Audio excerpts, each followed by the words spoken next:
불교 강좌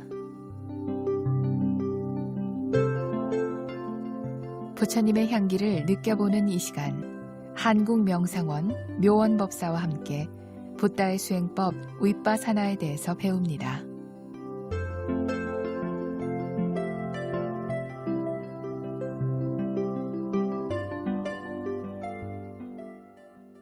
안녕하십니까? 묘원입니다. 믿음과 노력이 있어야 이상적인 조건이 성숙됩니다. 누구에게나 조건이 성숙되어야 대상이 보이고 그렇지 않으면 대상이 보이지 않습니다. 보여야 바라는 것을 얻고 보이지 않으면 얻을 수가 없습니다. 알아야 행동을 하고 알지 못하면 행동을 할 수가 없습니다. 선한 것이 보이면 좋은 것을 얻고 불선한 것이 보이면 나쁜 것을 얻습니다. 선한 것이 보이면 좋은 의도가 일어나서 좋은 행위를 하여 좋은 결과를 얻습니다. 불선한 것이 보이면 나쁜 의도가 일어나서 나쁜 행위를 하여 나쁜 결과를 얻습니다.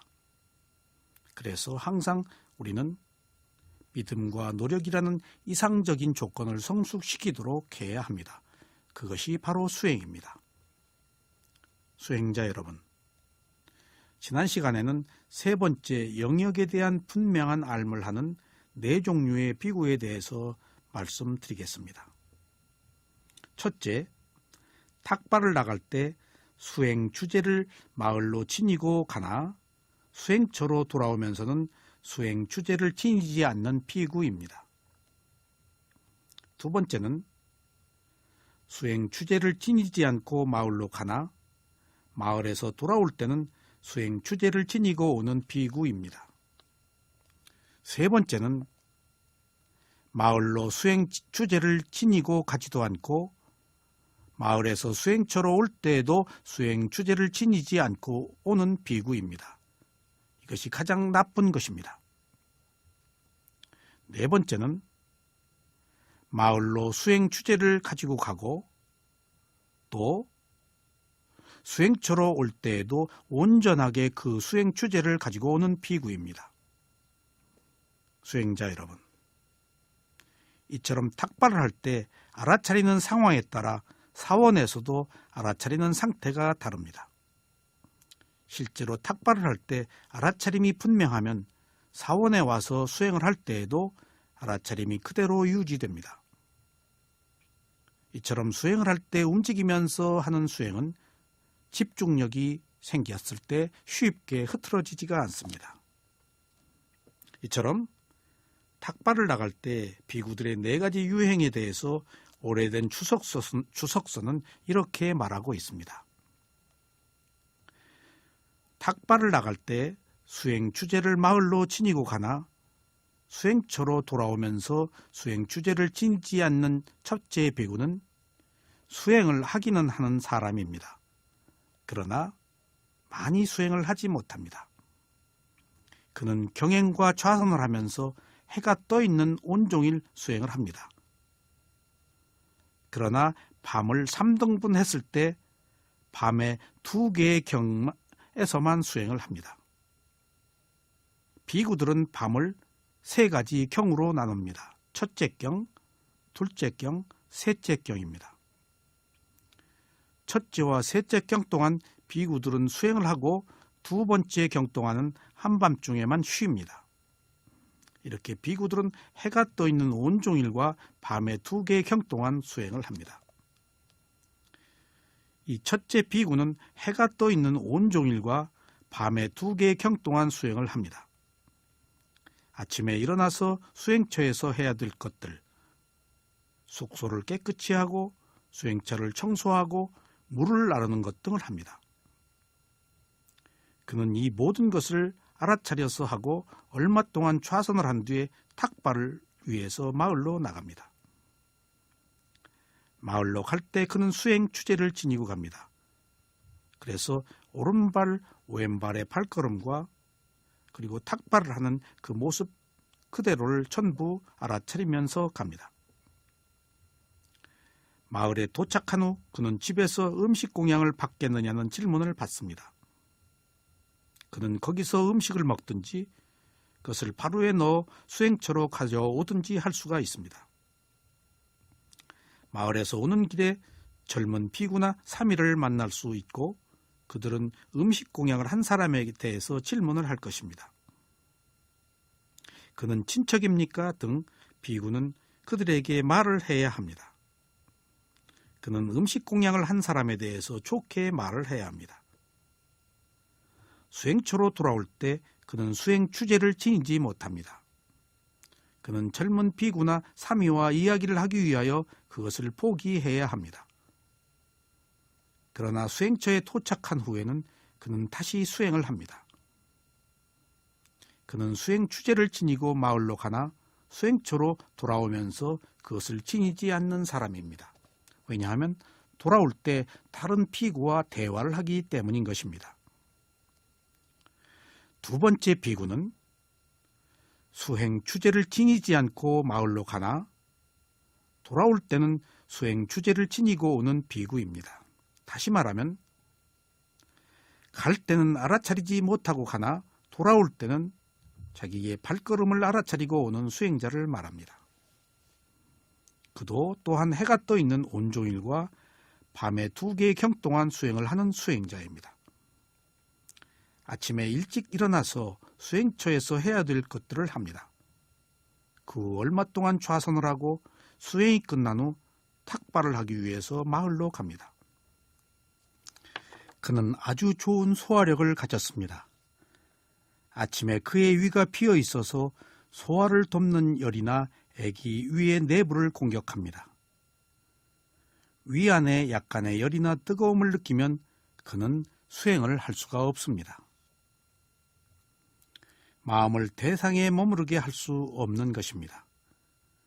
위 안에 열이 있어서 땀을 흘리거나 어지러울지도 모르기 때문입니다.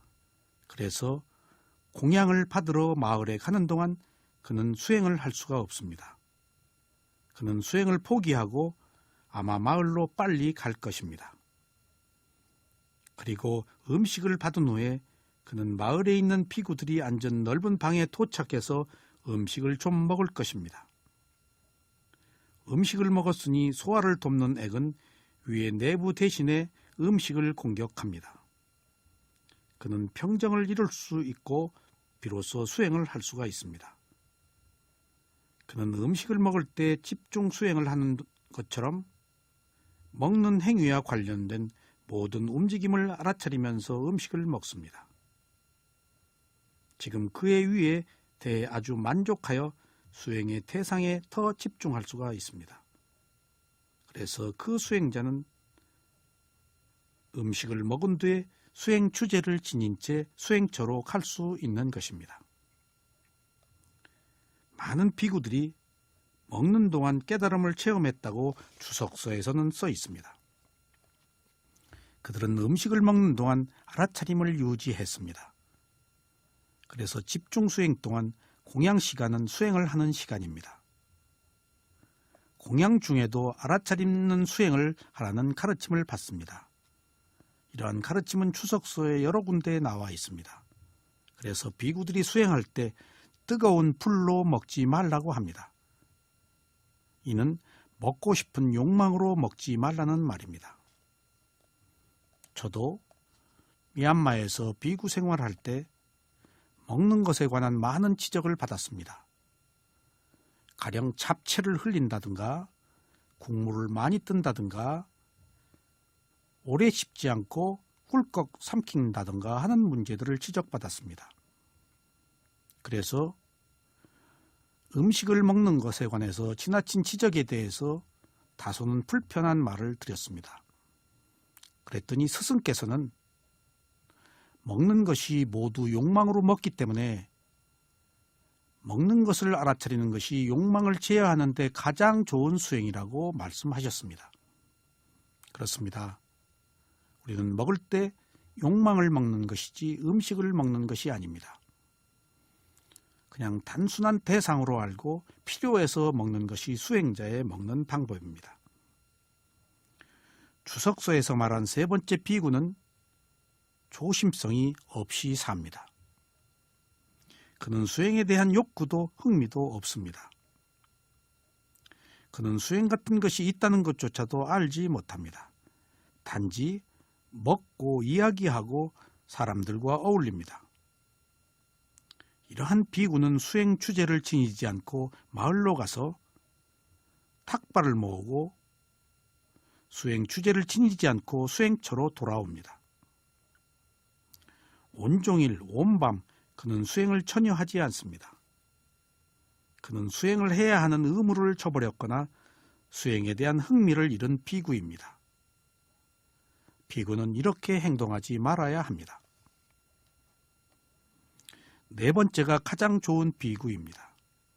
그는 마을로 수행 주제를 가지고 갈 뿐만 아니라 수행 주제를 가지고 마을에서 수행처로 돌아옵니다. 그는 마음의 수행을 위한 능력을 잘 키웁니다. 그는 일찍 일어나서 얼마 동안 좌선을 합니다. 그리고 그는 수행을 하면서 마을로 가고 수행을 하면서 탁발을 하고 수행을 하면서 수행처로 돌아옵니다. 그는 해가 떠 있는 온종일과 온밤의 2개의 경동안을 수행을 합니다. 이러한 비구는 주석서에서 말한 4종류의 비구 중 가장 좋은 비구입니다. 그는 마을로 수행 주제를 가져가고 다시 수행처로 가져오는 사람입니다. 그는 항상 수행을 합니다. 집중 수행을 할 때 수행자는 이 비구처럼 항상 수행을 해야 합니다. 이른 아침부터 밤에 잠들 때까지 모든 순간 내내 부지런히 수행을 계속해야 합니다. 수행자 여러분, 우리가 수행을 할 때 4가지 종류의 비구들 중에서 어떤 비구의 유형에 속하는지 항상 스스로 자문해 보셔야 하겠습니다. 몇 세기 전에 탁발 수행을 하면서 마을로 가고 수행처로 돌아오는 비구들이 있었습니다. 때로는 30명에서 40명 또는 더 많은 비구들이 함께 살면서 진지하게 수행을 결의하면서 지냈습니다.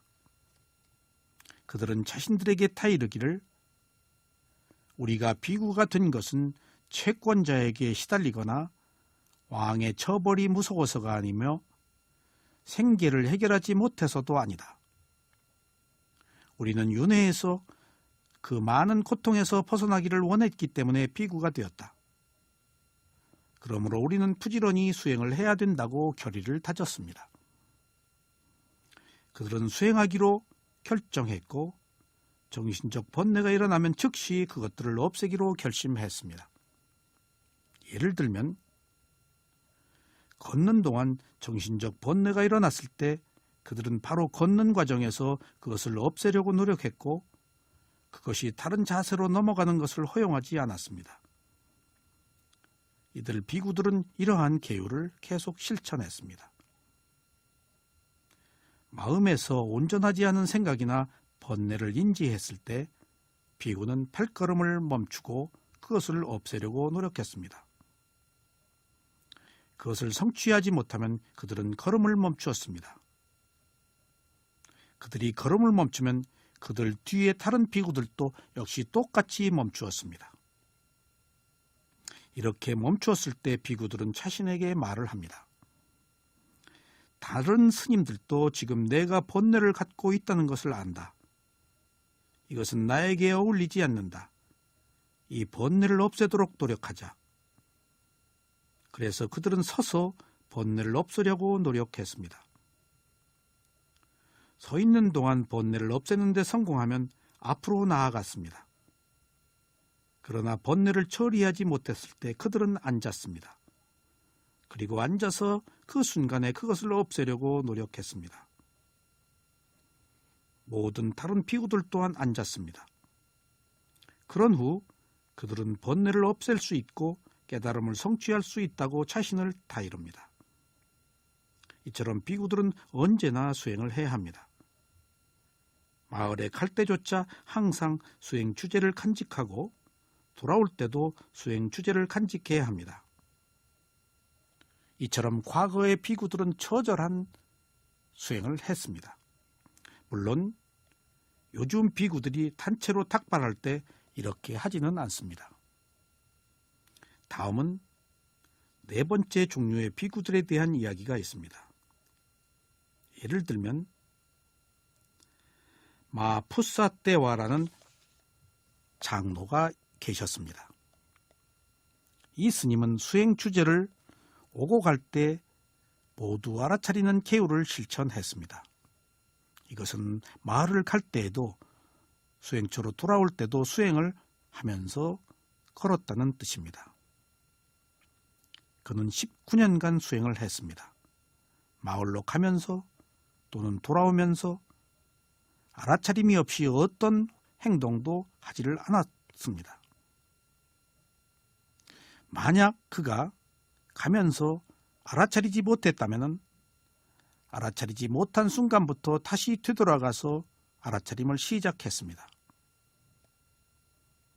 알아차림이 없이 4 또는 5 발자국을 갔을 때는 그는 첫 번째 발자국의 장소로 돌아와서 거기서부터 다시 알아차리며 걷는 수행을 했습니다.